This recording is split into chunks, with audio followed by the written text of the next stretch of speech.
born, they boarded a crowded Greyhound bus and traveled to Ohio. And when they arrived here, they had nowhere to turn. And so we were contacted because earlier we had provided sanctuary to Angelica until she could receive documentation and return to her family here in Columbus, where she's lived for more than 20 years. We are brought here today because we believe that life is good. Life is sacred. Life holds promise. We stand here today in moral critique of a nation that's struggling, that's faltering. We need to refocus our vision. We need to restore our virtue. We need to open our communities. We need to strengthen our commitments. We need to find our way together. This ministry reflects the heart of our faith. It's grounded in those sacred stories like Sarah and Abraham. You remember them.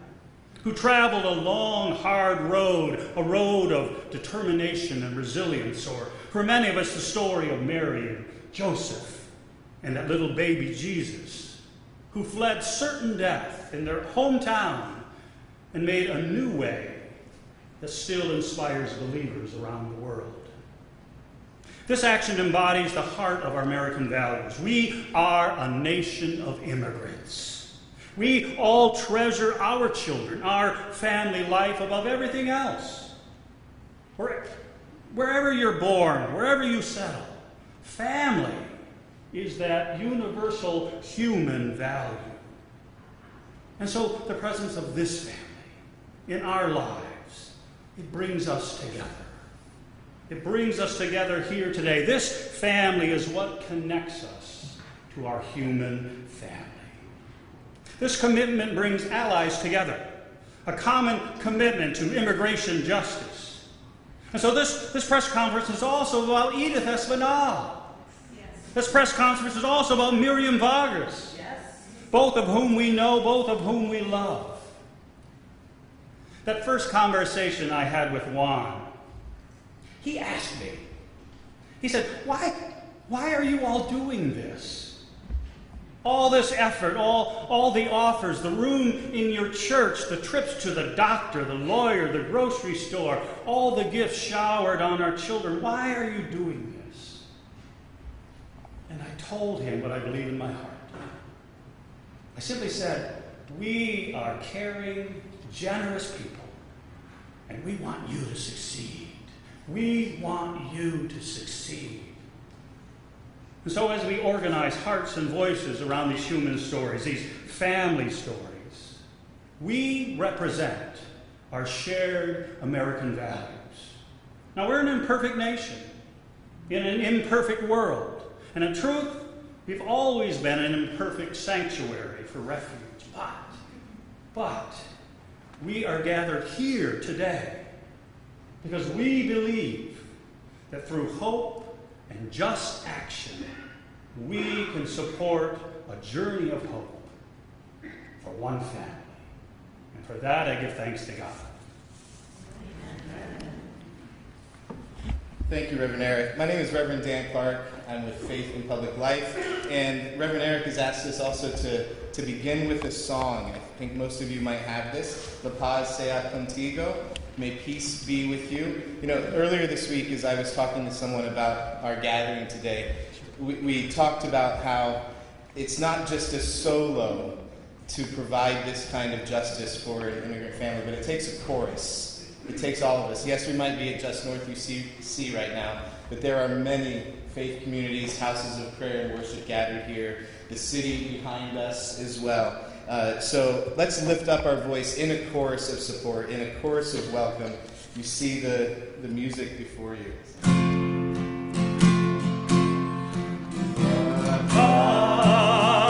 Say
Beach. This is a story about two people who did the right thing. They had great jobs. They loved their home. They loved their lives. But violent gangs decided they wanted them working for them. When those gangs demanded that they take part in corruption, this couple did the right thing. They said no. They were given an unmistakable message: cooperate or die. They fled for their lives. They left everything and everyone they loved behind. They have been running for their lives for over a year. They have painstakingly followed all the rules. They wanted to make the U.S. their home now. They want to make the U.S. their home now. One of the most painful rules they must follow is that they are not permitted to work for at least 6 months. They believe in hard work. They believe in earning their keep. Contributing to society is one of their deeply held values. They find it humiliating to be forced to depend on charity. This is a story about two people doing the right thing. This is also a pretty universal story. This is a couple who loves their children. They want a place where their kids can be safe and grow up. They want to work and be part of a community. I would feel lucky to have these people as my neighbor. I would love to have them living in my neighborhood with me. We would all be lucky to have them as part of our community. I pray they get the chance. Thank you.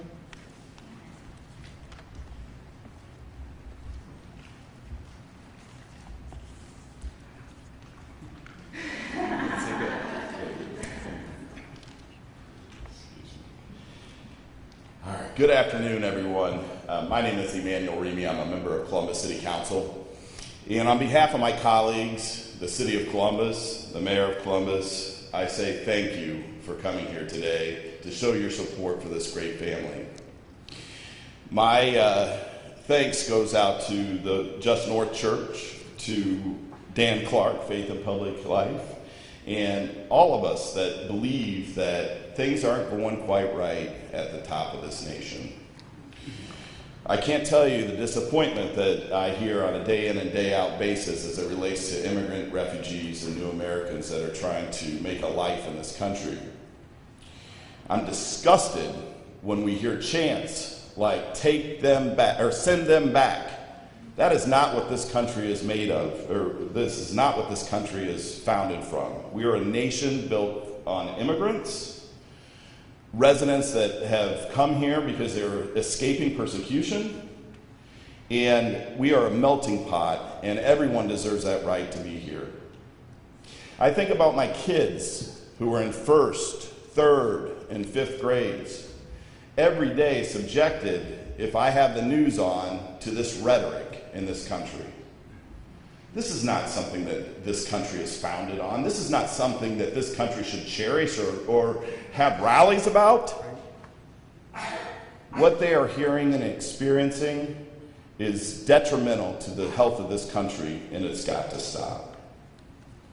But I am very pleased to represent a city like the City of Columbus, one that is welcoming and diverse, vibrant, as any city in America. As I go around and I talk to our immigrant, refugee, and new American community, and I ask why Columbus, and they say that it's just everyone is so friendly, everyone is so welcoming. And as we look at where Columbus is today, for those of us that have been around for a little while, we wouldn't be nearly the city that we are without this fresh, new American people in this country. So when I read the story about this family, and I thought about their journey and what it took to escape that fear, to know that you had to be watching over your shoulder every step of the way, I couldn't be more excited to know that they found Columbus and that Just North Church has taken the time to really open their arms in their community. I also have to think about all our partners, many of who are here today, partners like Chris, us together, all the ones that really welcome these people into our community first and foremost.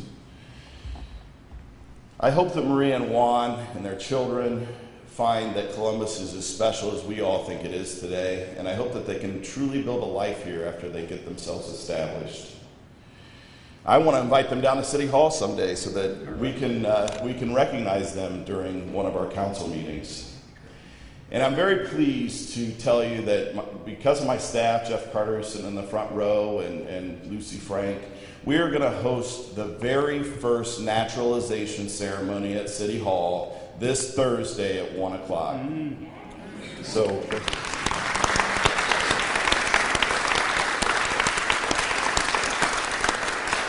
I can't tell you how many months it's taken to kind of work through making this happen, but we're excited to naturalize 125 new Americans. And so we hope this is just the first of many to come.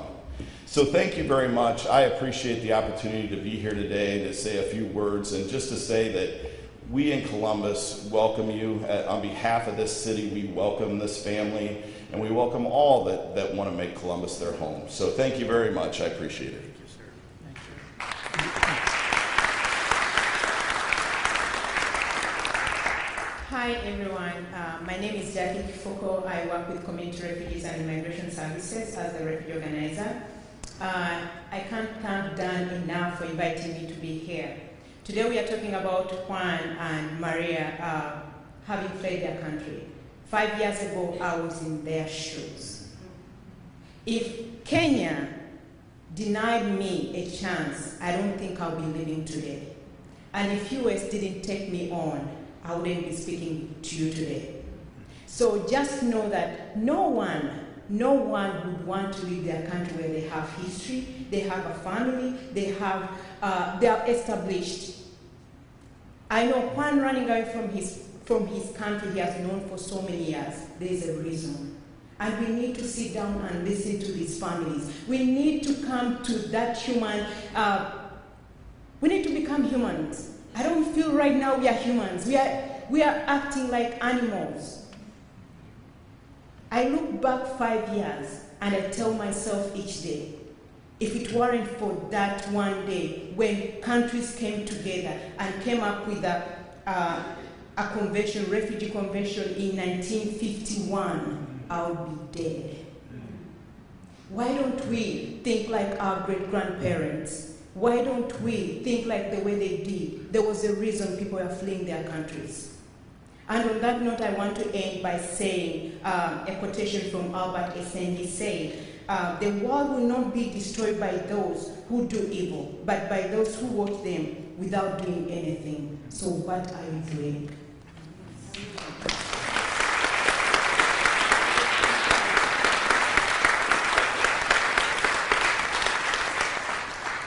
Good afternoon.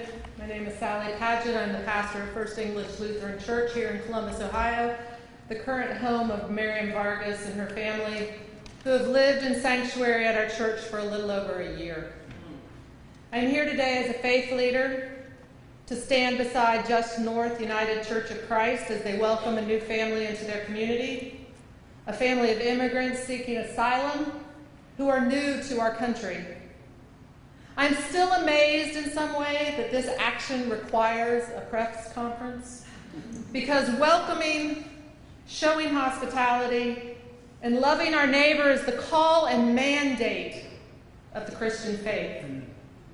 I'm also well aware in our political climate today, welcoming the stranger, as Just North Church is doing, takes courage and conviction of faith. So I'm here to stand with all of you in any way that I can. In Leviticus 19, God reminds us and his people to welcome the stranger, because he says, you were also once a stranger in a strange land. And similarly, Jesus tells us that the two greatest commandments are 1, love God, and 2, love our neighbors as ourselves. It is this command to treat others as I would want to be treated that drives me to fight for justice, not just for Miriam, but for all immigrants in this country who are facing the very real and terrifying reality of being separated from the ones that they love. especially when it involves separating children from their parents. I would like everyone, especially those who call themselves people of faith, to honestly ask themselves, what would you do to keep those that you love safe? I am a mother, so I am asking mothers, what would you do to keep your children safe? What would you risk? When would you stop? That is the question mothers and fathers coming into this country have to ask themselves on a daily basis. For Miriam, after a year in sanctuary, the sacrifice is very real. But we in this country, we have not given her any other choice. We have not given her any other path forward. Too many in this country have refused to love their neighbor as themselves and instead think only of themselves, think only of their fear. So I ask again, what would you do? Would you leave your children in this country to be raised by somebody else? Can you even imagine the emotional and psychological trauma that doing this causes, not just for the parents, but for the children? Or would you take your children back to a country like Honduras, a country that has been called one of the most dangerous countries in this world? What would you do? In today's world, doing what should be so simple, so natural, things like loving our children, being a neighbor, helping someone in need, takes all of us today to stand up, to speak out, and to remind each other that we stand on the shoulders of our ancestors who were also once strangers in a strange land. We as a nation are too smart. We have too many good people in this country, too many caring people, too many God-fearing people to let the injustices that we are currently seeing, not just on the border, but here in Columbus. We are so much better than this, and we cannot let this happen on our watch. Let's fight to make America truly a land of the free and the home of the brave. Let's come together and support the Miriams and the Ediths and the Juans and the Marias so that they too can live into being who God created them to be and raise their children in the same way. Let's support immigrants both in sanctuary and those seeking asylum. Let us vote for individuals who are willing to take the risk and stand up for those who are seeking a safe place to call home. And if you're a parent or a grandparent, the next time you hug your child, ask yourself, what would I risk to keep that child safe? And then give thanks, for that is mostly a rhetorical question for all of us here. And when you hug your child, think of those who can't hug their children because they've been separated from those that they love the most. And most importantly, never forget Jesus' words, that whatever you do for the least of these, you do it for me. God bless. Amen.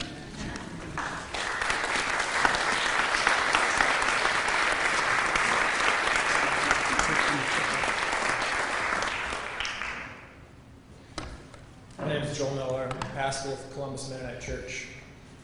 For the last 22 months, this community has given its love and support to Edith, living in sanctuary at Columbus Mennonite Church. Edith has been a human face for families here in Columbus affected by cruel immigration policies. She's reminded us that the border is everywhere. She's challenged us to ask what kind of city we want to be. Our answer has been we want to be the kind of people, the kind of city where Edith and her family are welcome. In our scriptures, hospitality is one of the hallmarks of righteousness. In the book of Genesis, Abraham and Sarah give shelter and food to 3 weary travelers. One of them turns out to be the Lord. The book of Hebrews in the New Testament states, "Do not neglect to show hospitality to strangers, for by doing so some have entertained angels without knowing it." In both cases, the divine is represented not in the ones providing hospitality, but in the ones needing it. God is on the move in this world, looking for shelter. For a nation that claims to be under God, this presents us with a pressing question. Do we want to be a nation that welcomes those fleeing violence and terror? Or do we want to be a nation that inflicts terror on those seeking refuge? Is hospitality one of our central values? It's a moral question. And we do have a choice as individuals, policymakers, cities, and our country as a whole. It requires us to ask what kind of people we want to be, and then to act on those convictions. Today, we are standing together and welcoming another family of weary travelers. We welcome them into this church, this place of love and refuge, and into this city. We welcome them as we would welcome God among us. Today, we affirm that in the face of escalating cruelty toward our migrant neighbors, we choose compassion. We choose keeping families together. We choose hospitality. We choose neighborliness. We choose human connection. We choose protecting vulnerable persons. We choose welcome.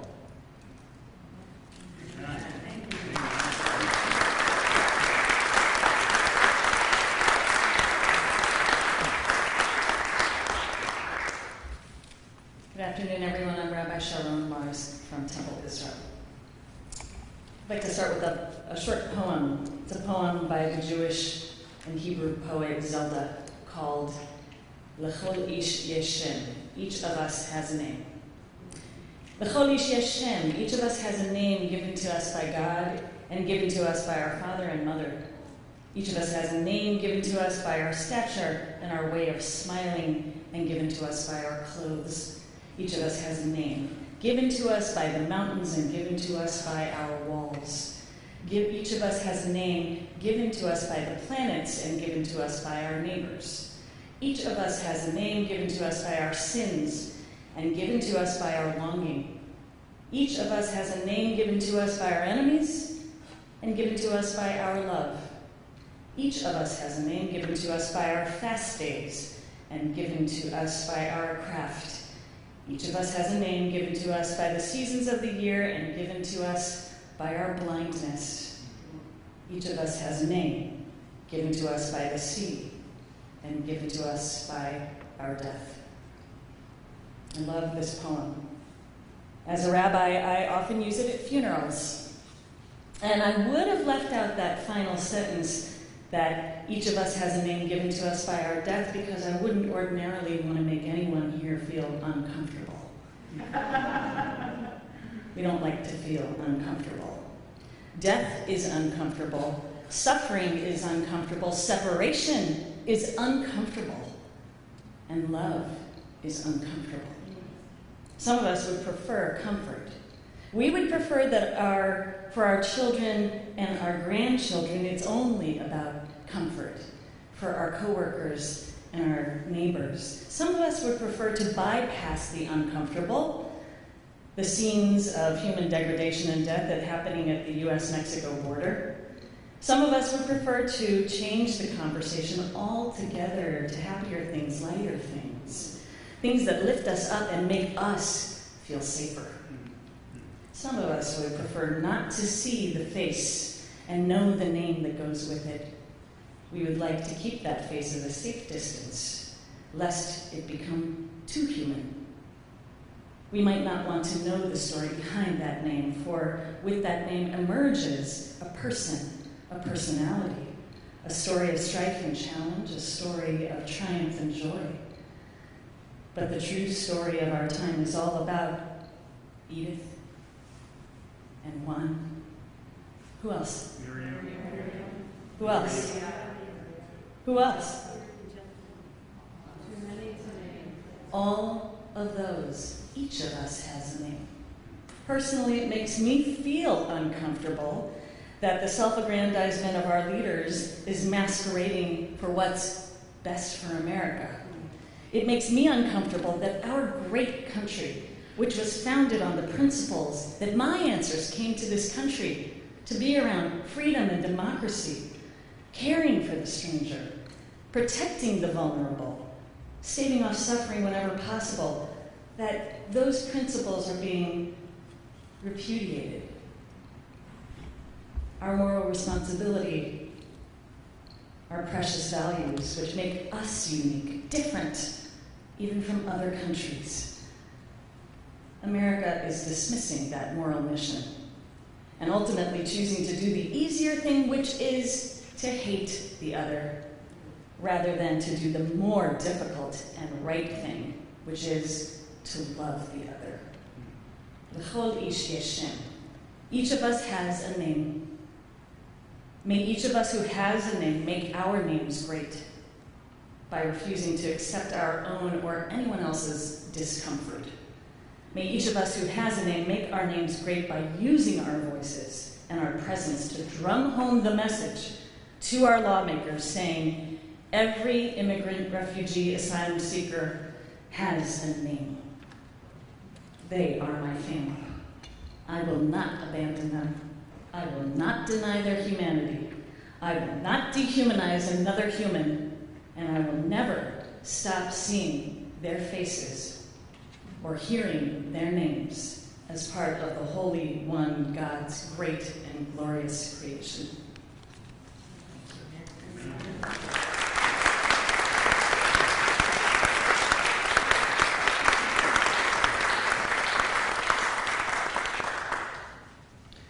My name is Kim Heinlein, and I'm simply a member here at Just North and was part of the leadership team that worked on sanctuary as well now as our immigrant family.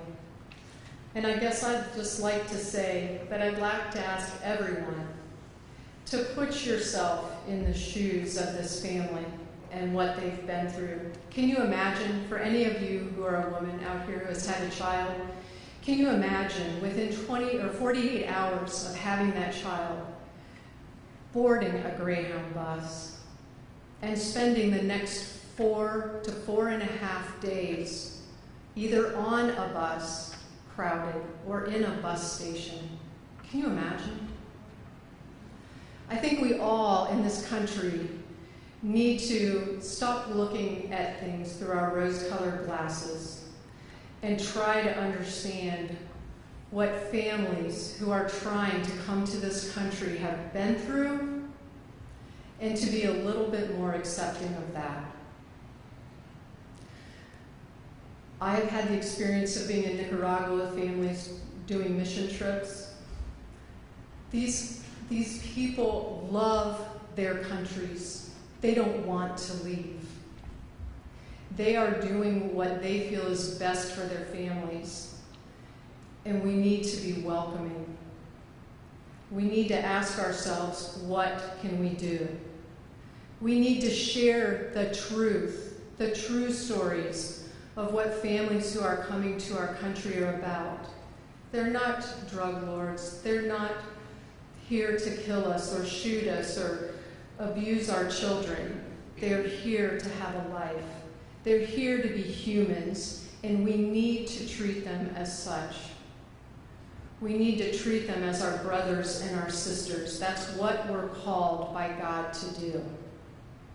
I had the opportunity of transporting our family, and in sitting in a van with them, they were no different than my family and my son. No different. Their desires, their needs, and their wants are no different than ours. You may be asking, what can I do? So I'm going to tell you, there are multiple things that you can do. We've talked about 3 churches who are helping people right now. You can donate, you can volunteer, you can pray, you can share this story and these stories with as many people as you can.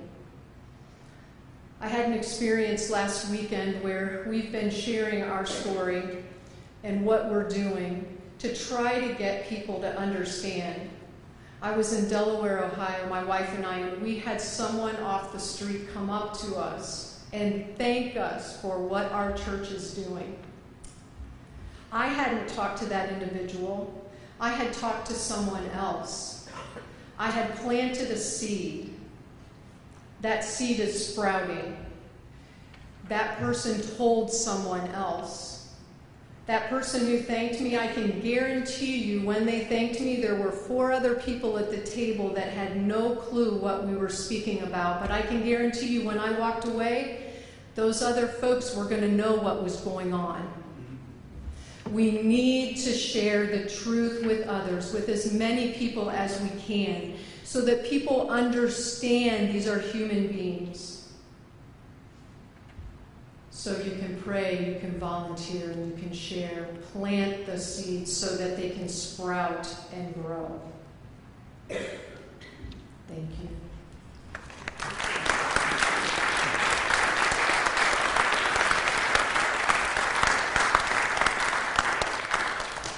I want to thank you all for joining us this afternoon. We've heard from a variety of voices. We've heard from ministers who are leading the way in immigrant justice work. We've heard from a refugee who's experienced this themselves. We've heard from a city councilman. We've heard from members in this faith community that are putting their faith into action. I want to thank you all for joining that chorus of welcome and singing your parts so well. The work must continue, and I want us to end our time here this afternoon with a prayer for Juan and Maria and their children. I want to use the song that we began with, and I'll say a phrase, and I invite you, if you're comfortable, to repeat that phrase, and we will pray a simple prayer for them. May the peace of God shelter Juan, Maria, and their family. May the peace of God shelter Juan, Maria, and their family. May the love of God heal Juan, Maria, and their family. May the love of God heal Juan, Maria, and their family. May the Spirit of God nourish Juan, Maria, and their family. May the Spirit of God nourish Juan, Maria, and their family. And may the hope of God carry Juan, Maria, and their family into their future in our nation. May the hope of God carry Juan, Maria, and their family into their future in our nation. Amen. Amen. Go in peace.